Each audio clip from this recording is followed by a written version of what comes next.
اعوذ باللہ من الشیطان الرجیم بسم اللہ الرحمن الرحیم۔ یہ کہانی ہے وقت کے مسافر، ایک دعا جو وقت بدل گئی۔ قسط نمبر 13 ماں کا آخری سجدہ۔ خاموشی میں گونجتی دعا۔ وقت گزرتا گیا، موسم بدلے، چہرے بدلے، مگر ایک چہرہ ایسا تھا جو ہر نماز کے بعد زمین پر گر گر کر رب سے شکر ادا کرتا، ارسلان کی ماں۔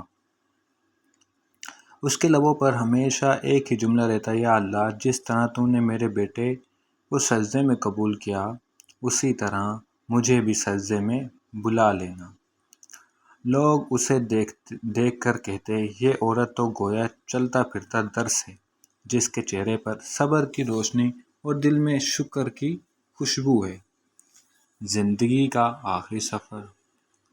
ایک دن فجر کی اذان سے ذرا پہلے ماں وضو کر رہی تھی، ہاتھ کانپ رہے تھے مگر دل پر سکون تھا۔ اس نے چادر اوڑھی، مصلی بچھایا اور آہستہ سے کہا، اے میرے رب، میں تیار ہوں، آج مجھے اپنے بیٹے کی طرح قبول کر لے۔ جب محلے والے فجر کے لیے مسجد آئے تو دروازے پر خوشبو پھیلی ہوئی تھی۔ کسی نے دروازہ کھولا تو ماں سجدے میں تھی، مسکراتی ہوئی، جیسے کسی نے اسے جنت کے دروازے پر بلا لیا ہو۔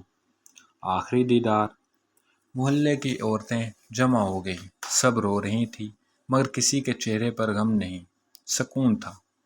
ایک بوڑھی عورت نے کہا، یہ عورت اس محلے کی ماں تھی اور اس نے ہمیں جینا، رونا اور صبر کرنا سکھا دیا۔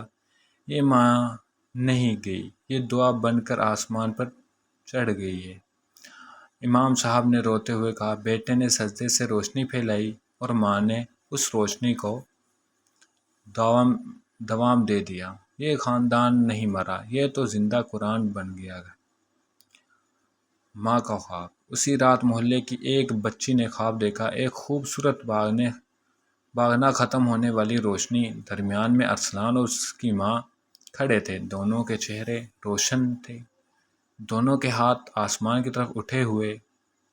ارسلان نے مسکرا کر کہتا ہے، دیکھو، جس نے صبر کیا، اللہ نے اسے وہ مقام دیا جہاں آنسو بھی خوشبو بن جاتے ہیں۔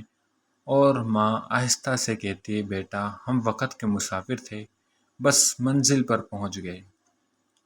وقت کا چراغ۔ ماں اور بیٹے کی قبریں مسجد کے قریب تھی، لوگ وہاں آ کر قرآن پڑھتے، بچے اذان دیتے، بوڑھے آنکھوں میں آنسو لیے دعا کرتے۔ محلے میں ایک تختی لگائی گئی، یہ مسجد ان کے نام ہے جنہوں نے ہمیں سجدے کی حقیقت سکھائی۔ ہر فجر کی اذان جب گونجتی تو لوگوں کو محسوس ہوتا جیسے کہیں دور سے کوئی آواز آتی ہے، وقت قیمتی ہے، سجدہ زندہ رکھو کہ یہی وقت کو بدلنے کی طاقت ہے۔ سبق نمبر 1، صبر، شکر اور دعا وہ 3 دروازے ہیں جن سے جنت کھلتی ہے۔ نمبر 2، ماں کی دعا اولاد کو جنت کے راستے پر لے جاتی ہے۔ نمبر 3، جو اللہ سے راضی رہتا ہے، اللہ اسے سکون کی موت عطا کرتا ہے۔ نمبر 4، نیک لوگوں کی یاد عبادت بن جاتی ہے۔ نمبر 5، زندگی ختم نہیں ہوتی، سجدے والے کبھی نہیں مرتے۔